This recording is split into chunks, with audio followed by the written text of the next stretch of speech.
Bem, pessoal, agora nós vamos falar sobre plataformas e fornecedores. Então, vamos dar uma olhada um pouquinho nessas plataformas tecnológicas e como escolhê-las e quais são alguns dos fornecedores dessas plataformas. Para exemplificar algumas plataformas, vamos voltar ao diagrama de infra de um evento digital. A gente já tinha olhado para esse diagrama lá atrás e agora a gente volta a olhar para ele. Então ele tem aí essa parte da captura, né, da câmera com o apresentador, aí depois o processamento e a edição de áudio, de vídeo e de interação. E a gente tem também a parte de transmissão, o link, a distribuição para os dispositivos das pessoas, seja mobile, seja computador, e a parte de suporte. Vamos começar com as plataformas de captura de vídeo. Existem as webcams, as DSLRs. As webcams são muito comuns, são geralmente as principais que a gente utiliza nessas transmissões. Agora, por exemplo, nós estamos usando uma webcam para essa transmissão. Mas a DSLR, que é a Digital Single Lens Reflex, ou seja, essas câmeras fotográficas que trocam a lente, mas que também gravam. Então elas são muito utilizadas também para essa parte da captura.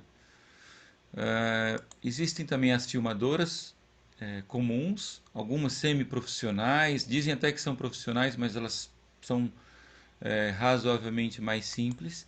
Temos as filmadoras profissionais e as câmeras portáteis de aventura, que às vezes os organizadores de eventos gostam de colocar, Robson, Robson, por exemplo, essa câmera junto da frente do Robson, palestrante ou demonstrando um determinado produto. Isso é utilizado até na televisão hoje em dia, na TV aberta. Pois o não, pessoal está reclamando que a imagem está travada. Acho que talvez seja melhor você parar o vídeo não e é assim, fazer não, a Vanessa. presencial. Não, Vanessa, essa estava ok agora. Não tá não. Isso eram mensagens antigas. Vou continuar com o vídeo. Se Tá bom, estiver então, travando, sorry. vocês podem me falar, tá, pessoal? Estamos acompanhando daqui. Então tem que se escolher uma dessas câmeras e tentar entender o que você tem para investir. É, na hora de você precisar de fazer um evento maior, que você vai precisar de câmeras melhores, mais confiáveis, geralmente você vai ou alugar ou você vai contratar uma empresa especializada para poder fazer a gravação.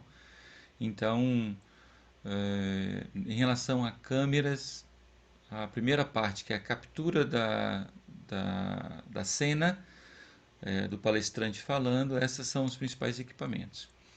Existe também a captação do áudio, ou seja, é muito comum você precisar, na captura do vídeo, você também já capturar o áudio. Nesse caso, nesse primeiro caso que eu mostro aí, é o caso da webcam, ou seja, você fazer a captura pela própria webcam, que é exatamente também o caso que nós estamos utilizando aqui agora. Mas existem outras opções também, ou seja, existe a captura através de microfone. Essas capturas geralmente elas são feitas via uma interface de áudio, que é esse equipamentozinho vermelhinho aí. Depois eu vou poder mostrar um pouco dos equipamentos aqui, vocês vão poder ver uma interface dessas. E em alguns casos de gravação também existe os mini estúdios ou os gravadores portáteis que são utilizados para captação do áudio também com maior qualidade. Esses aqui são chamados mini estúdios portáteis porque eles têm as entradas de microfone e têm uma versatilidade muito grande. Tá? Existem equipamentos também de microfone sem fio para poder dar mais liberdade para as pessoas que estão falando na cena que está sendo gravada no caso de um webinar, de qualquer evento digital. Então nós já falamos da câmera e da captação do áudio. Naquele esquema que a gente montou, a próxima etapa é exatamente o áudio e o vídeo sendo processados dentro de um computador. Então, as plataformas de áudio e vídeo geralmente trabalham juntas nas plataformas chamadas de plataformas de estúdio. Tá? Existem arranjos mais complexos, ou seja, do que ir direto para as plataformas de estúdio. É, esses arranjos a gente não vai cobri-los muito aqui, porque a lógica do que nós estamos falando aqui é mais para eventos médios, vamos dizer assim, de 300, 500 até 1000 pessoas. Tá bom? De eventos digitais mais ou menos dessa ordem. Mas são os super eventos, aqueles que cobrem um número muito grande de pessoas e com palestrantes absolutamente ilustres, assim, grandes notoriedades mundiais. Geralmente você vai ter, ainda antes de entrar nesse processamento numa plataforma de estúdio, você vai ter tratamento de vídeo e de áudio antes. Mas como eu falei antes, nós não vamos cobrir aqui. É como escolher essas plataformas. Nós temos aí alguns exemplos de uma. O ideal nesse caso é você testar uma por uma. É você olhar qual que você gostou mais, qual que tem características de uso que você gosta. Geralmente essas plataformas elas são muito similares. Elas têm as montagens de cenas, transições, a parte de criação de texto, chroma key, que é aquela de eliminar o fundo atrás, dentre outras. E aí você tem que experimentar uma por uma e verificar qual que é aquela que você consegue usar melhor. Vale a pena também assistir os vídeos na internet para poder conhecer. A gente falou aí do OBS Studio, do Aircast, do Camtasia Studio e do Premiere Pro, que são algumas das ferramentas mais utilizadas. Tem outras aí também. E em alguns casos de eventos menores, também é utilizado o Zoom, o Microsoft Teams ou o Meet, que ele faz toda a parte lá de receber essa imagem das câmeras e o áudio também das câmeras e já fazer um certo processamento para transmitir. São as plataformas verticalizadas que a gente chama, que você faz quase tudo numa só que ela tem várias limitações do ponto de vista da edição do áudio, da inserção do vídeo. Então, mas elas são muito utilizadas principalmente para os eventos que são mais simples. As plataformas agora de interação, elas tornam o evento mais interessante, participativo e são fundamentais para a gente não perder a audiência durante os eventos digitais. Chats, perguntas e respostas, enquetes, votações, gamificação e matchmaking são algumas das soluções de plataformas de interação dentre um universo gigante de possibilidades. Como escolher essas plataformas? Se você for fazer algumas perguntas e respostas, pode usar o próprio Zoom, que é essas plataformas verticalizadas, mas também você pode usar o Google Forms, compartilhar um formulário, capturar as respostas na hora e verificar depois.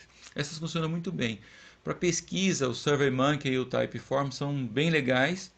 O Braindate ele serve para conectar e engajar pessoas do evento, ou seja, conectar as pessoas e fazê-las conversarem entre si, interagirem entre si dentro do evento.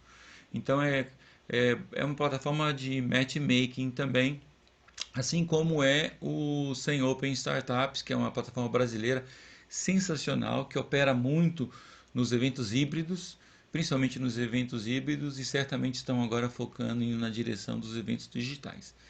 E por final aqui nesse slide, o Slido e o Socrative trazem vários outros formatos de interação, quizzes e outras mais. Vale a pena testar essas possibilidades e você colocá-las lá no design de experiência que você está montando. Então você testa ela muito antes do evento acontecer, para você decidir quais que você vai colocar, em que momento, em que fase da experiência com o seu público. Agora as plataformas de transmissão, ou seja, quando você junta tudo isso e você aponta na direção da transmissão ou do streaming, né? Eu peço até desculpa se eu não citei alguma que você gosta muito, tá? Mas esse cenário é um cenário muito competitivo e também difícil de listar todas as plataformas. Além de stream, muitas dessas fazem multi-stream. Então, você tem que, se você vai fazer stream só para uma plataforma, só para um YouTube Live, por exemplo, você pode usar uma plataforma de stream simples. Agora, se você vai fazer uma transmissão para várias plataformas de distribuição, aí você tem que utilizar uma plataforma um pouco mais complexa, um pouco mais completa, tá? Umas então transmitem somente para um de multistream, de stream, e outras são de multistream para várias. Outras também transmitem diretamente para os seus próprios usuários, como é o caso do Zoom e do Webex e do Google Meet. Mas essas também podem se conectar a outras plataformas de distribuição, ou seja, é possível você fazer tem até um modelo, né, um estilo de evento híbrido, no qual você tem um público presencial, você tem um público que está participando do Zoom e você tem um público que está participando ou assistindo via YouTube. Então é possível fazer essa cadência também a partir das plataformas de transmissão e das plataformas de distribuição, que são as próximas que a gente vai ver agora. Antes ainda das plataformas de distribuição, a gente vai falar sobre o link, porque na feita que você montou, estruturou toda essa a transmissão do seu evento digital, híbrido ou virtual, você tem que ter um link de acesso à internet, principalmente para a parte de distribuição depois. Apesar que algumas dessas ferramentas, como o caso do Zoom e do Google Meet, do Google Forms, você já está usando a internet aí, mas sem a necessidade de ter uma potência muito grande, uma capacidade muito grande de internet. Quando você já vai para a parte de transmissão e distribuição, aí você precisa pensar seriamente no link que você vai utilizar. Então, os links de internet dedicados, eles são interessante é que, se fosse de preferência, você utilizasse esses links dedicados. Se você não tem um dedicado, tudo bem, mas o interessante seria melhor se você pudesse utilizar os dedicados. Eles são afetados pelas principais operadoras brasileiras, tá? E por outras que também estão presentes no Brasil. Mas Vivo, Oi, TIM, Claro oferecem esses links de internet dedicados. Mas você tem aí também a Algarra, Fiber, Embratel, a Durante, ou seja, tem outros fornecedores do acesso à internet. Como é que você escolhe? Nesse caso, você tem que avaliar primeiro a disponibilidade da operadora na sua região. Depois que você vai partir para comparar preço, as condições de fornecimento de serviço, que é o famoso SLA, o Service Level Agreement, para você é, escolher. E nesse caso, como existem muitos detalhes técnicos de comparação entre uma plataforma e a outra, vale muito a pena você montar uma matriz de decisão para você escolher qual seria a melhor solução para o caso do seu evento. Por último, a gente vai para as plataformas de distribuição ou de IP Broadcasting, ou seja, é a distribuição em larga escala por IP. IP é o protocolo de internet, né? Internet Protocol. Então, quando você fazer broadcast, ou seja, você vai distribuir isso de forma ampla para dezenas de milhares de pessoas ou milhares de pessoas, você tem que fazer isso, esse broadcasting por IP, que é feito por essas plataformas de distribuição. O YouTube Live, o Facebook Live são os principais e não podem faltar no seu evento digital. Então, se você vai fazer, se eu fosse escolher, normalmente eu escolho primeiro o YouTube Live, depois eu também acrescento o Facebook Live. Isso depende também de quem é o seu público, né? Mas o IGTV, por exemplo, está crescendo muito, né? Que é o Instagram TV, a TV do Instagram, principalmente com a geração Z.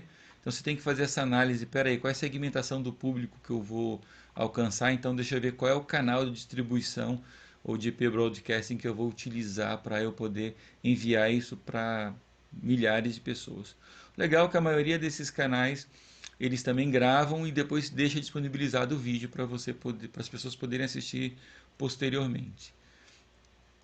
Ainda falta, na realidade, a gente falar do mobile app, que ele está mais transversalmente integrado dentro da experiência do evento, mas ele também é muito utilizado no pós-evento. Então, eu dou muita importância para essa parte da comunidade que você congrega dentro do seu evento, quantas pessoas você coloca dentro do seu evento e como você continua a conversar com elas depois do evento, principalmente no caso dos eventos digitais, porque é muito fácil você estar com as pessoas todas ali, dentro de um evento no presencial, no caso, e no digital elas não estão tanto com você o tempo todo. É muito comum, quando termina o evento, você perde o contato com essas pessoas. A plataforma de aplicativo é interessante que você pode, dependendo da escolha que você fizer, fazer com que as pessoas continuem conectadas ao seu evento.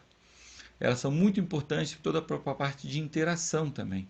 Então, se você quer interagir com as pessoas, se você quer comunicá-las, por exemplo, que está acontecendo determinada atividade, ou que em outro grupo começou a palestra tal, mesmo no evento digital, os apps são interessantes que eles vão dando esse alerta sem a pessoa parar de prestar atenção no que ela está vendo presencialmente, se for um evento híbrido, ou do que ela está assistindo pela internet na plataforma do evento que ela estiver vendo. A parte de interatividade via QR Codes também é muito interessante. Depois então que os servidores param de transmitir, o participante não pode ficar sem o conteúdo e sem engajamento com o evento. Aí que o app entra em cena. E para escolher a melhor plataforma para o seu evento, observe se ela engaja o público, se é uma plataforma que fica conectando o público o tempo todo, mesmo depois que o evento já terminou. Verifique também se ela possui interações pro ambiente, entre o ambiente físico e o ambiente virtual e se tem outros itens de acordo com o seu evento, programação, mapa, lista de expositores, matchmaking e por aí vai. Ou seja, as plataformas existem vários tipos e cada uma tem uma força maior. Então, de acordo com o seu evento, você tem que escolher qual é a força que você mais quer utilizar. Tá ok? Vamos agora para as sessões de breakout rooms, onde vocês já sabem aí qual que é o breakout rooms.